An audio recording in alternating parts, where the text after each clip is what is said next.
తెలుస్తుంది. కానీ అలెగ్జాండర్ చాలామందికి తెలుసు కదా, చరిత్ర అందినటువంటి వాడే. అది సాధారణ సంవత్సరానికి పూర్వం అంటే ఏంటో మీకు తెలుసు, బీసీ అంటారు. అది 327లో అలెగ్జాండర్ దండయాత్ర కాలంలో జరిగిన కొన్ని ఎవిడెన్స్లు ఉన్నాయి. దీన్ని ఆధారంగా తీసుకుని భారత చరిత్ర రత్నాకర అని బిరుదు పొందిన మహానుభావుడు, ఇంగ్లీష్లోనే భారత చరిత్రను రచించిన వాడు కూడా ఉన్నాడని సభకి తెలియాలని చెప్తూ ఉన్నాం.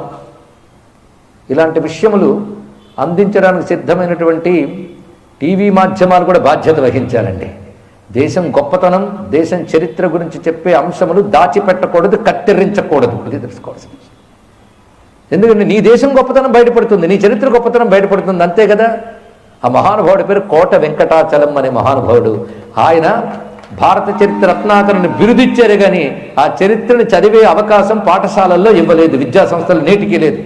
ఆంగ్లేయులు ఈ దేశాన్ని అవమానిస్తూ రాసిన తప్పుడు చరిత్రనే ఇప్పటి వరకు చదువుతూ ఉన్నాం. ఇంకా ఆర్యద్రావిడ అనేటువంటి అబద్ధపు సిద్ధాంతాన్ని పట్టుకు వేలాడుతున్నాం.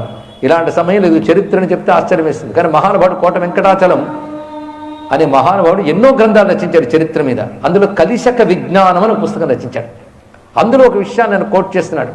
అలెగ్జాండర్ దండయాత్ర కాలంలో అలెగ్జాండర్ పక్కన రికార్డులు ఎప్పటికప్పుడు రికార్డ్ చేసి భద్రపరిచి ఒక రచయిత ఉన్నాడు. ఆయన చరిత్రకారుడు అనాలి, టెమిస్టన్ అని ఆయన ఒక విషయాన్ని రాశాడు. మేము దండయాత్రకు వెళ్ళినప్పుడు అక్కడ ఆయుధాలు లేవు, పెద్ద రథాలు లేవు, ఏదో కొంతమంది బ్రాహ్మణులు అక్కడ కూర్చున్నారు. వాళ్ళని మేము యుద్ధానికి వెళ్ళేటప్పటికల్లా వాళ్ళు ఏం చేశారో తెలియదు, కానీ ఆకాశం నుంచి పిడుగులు పడ్డాయి, తుఫాన్లు అప్పటికప్పుడు వచ్చాయి, అగ్నిజ్వాలలు వచ్చాయి, పెద్ద పెద్ద గాలులు వీచాయి, ఏముందో వాళ్ళ వద్ద అన్నారు.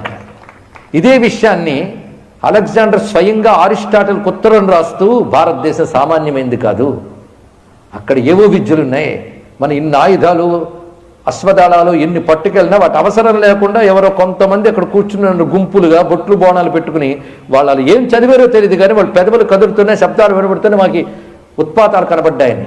ఇదే విషయాన్ని ఫిలోస్ట్రాటస్ అనేటువంటి చరిత్రకారుడు రచించాడు. ఇన్ని ఆధారాలు చూపించారండి మహానుభావుడు. కానీ మీరెవరు పుస్తకాలు చదివి ఉండరు, ఇది మన చరిత్ర అనుకోరు, అంతే కదా. అదెవరో మొఘళ్ళు పాలించారు, ఆ తర్వాత వీళ్ళు వచ్చారు, వాళ్ళలో ఫలానా వాడి ది గ్రేటు ఇలాంటి బిరుదులు వచ్చి ఎవడైతే ఈ జాతిని ధ్వంసం చేశాడో వాళ్ళని గొప్పగా చూపిస్తూ వాళ్ళు ఎదురొట్టిన రాణా ప్రతాప్, ఛత్రపతి శివాజీ లాంటి మహానుభావుల్ని వాళ్ళ చరిత్ర కూడా చదవకుండా చేస్తున్నటువంటిది స్వతంత్ర భారతం అవుతుందా? మీరే ఆలోచించండి ఇక్కడ. ఎందుకంటే ఇవన్నీ చెప్తున్నామంటే మళ్ళీ భారతదేశం యొక్క స్వాభావికమైన తేజస్సు ప్రతిష్ఠింపబడాలని అయోధ్యలో రామమూర్తిని మనం సాక్షాత్కరింపజేసుకున్న సమయంలో ఈపాటి చైతన్యం కూడా పొందకుండా కేవలం కథాదృష్టితోనే వెళితే రాముడు క్షమించడనే ఉద్దేశంతో ఈ మాటలు చెప్పడం జరుగుతుంది.